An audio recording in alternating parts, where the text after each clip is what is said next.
I think one of the things we set out to do with Bring Down the Sky to really create that attachment to Mass Effect players was to show them something new and different. This was one of the fundamental goals right at the beginning. You know, there's one track you could take on post-release content, just like you throw out more of the same. You know, like just whatever.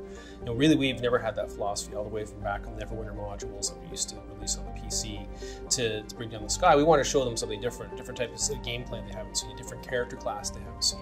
And that's what really the fans value. Fans value the ability to expand their view of the Mass Effect universe, and that's what we did with Bring Down the Sky.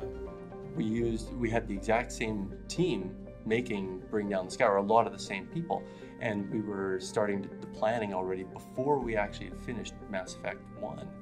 And so the challenge being that a lot of us were doing some task switching back and forth between planning that downloadable content module while we were still finishing up Mass Effect 1.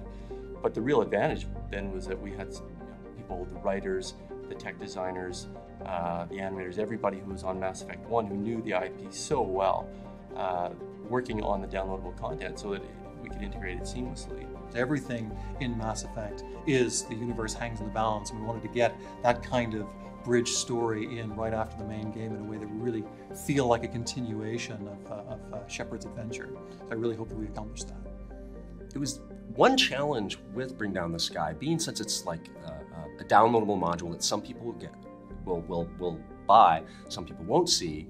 We wanted to make it as integrated in the story as we could in the universe, but we couldn't make it part of the core planets, part of the core story, just kind of mirror off the core story and hint at things that would be coming in Mass Effect 2 and the books and such that. So for like Bring Down the Sky, you happen to be in the right space at the right time and get this new little piece of adventure around Terra Nova that reflects the main plot, has the Batarians that have been mentioned before, hinted at. The Batarians you deal with in Bring Down the Sky are terrorists, and there's a lot of bad blood between the humans and the Batarians, and so who knows, maybe it comes from what we have in modern day. Always reflect what people understand, what people know. When we first added the planet, we're trying to look at what elements can we add to it to make it more like a core storyline. And that's when we thought about using the Batarians, the great villains of Mass Effect that had been introduced in the Revelation book. It all started from there. It's like, how do we make them the big villain? And right now, of course, we live in a world where the big villains are the terrorists, right? Like it's no longer the East versus the West and the Cold War. So we wanted to use that to drive how bad these people were, just killing for the sake of killing civilians. I think the setting that we had of being an uncharted world, it needed to be this planet. We used an asteroid in that case. And visually, it creates this great view of the looming planet that you're just about to crash on. Kind of playing around with the idea is 4 eyes. Didn't want to go too many. 8 was probably out of question. Our character artists would panic. They had enough time trouble with some of the other stuff we were dealing with on the game.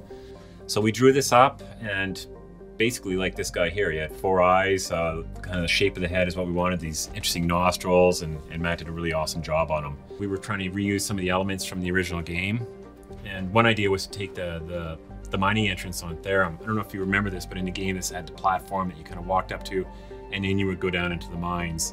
We kind of liked the shape of this, and then just add up these 4 supports that would hold the rocket on, and got a reuse out of that. And it actually turned out really well. And then just by adding the effects, adding the sound, created this really unique piece in the level.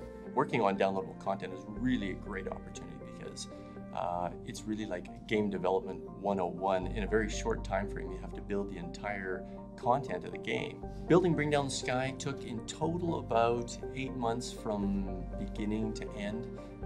There's a lot of planning at the beginning, so that doesn't, it's not all heavy development time. But planning started before Mass Effect actually had finished and we had actually released it.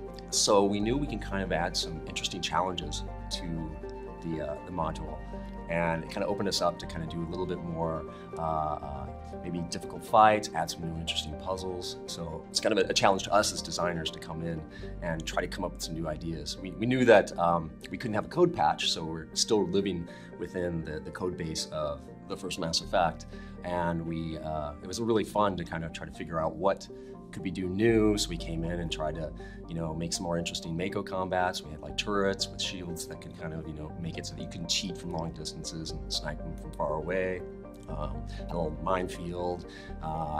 Tried to soup up the combats a little bit with the Batarians. Try to give them a little bit of flavor, giving them, like, they had their own war dogs. You know, we try to get some more dialogue that they could be talking in the combats, give them some personality. You'd hear "Release the Barons," and you'd go like, okay, you're gonna have to deal with some melee creatures coming in on you. That was a lot of fun.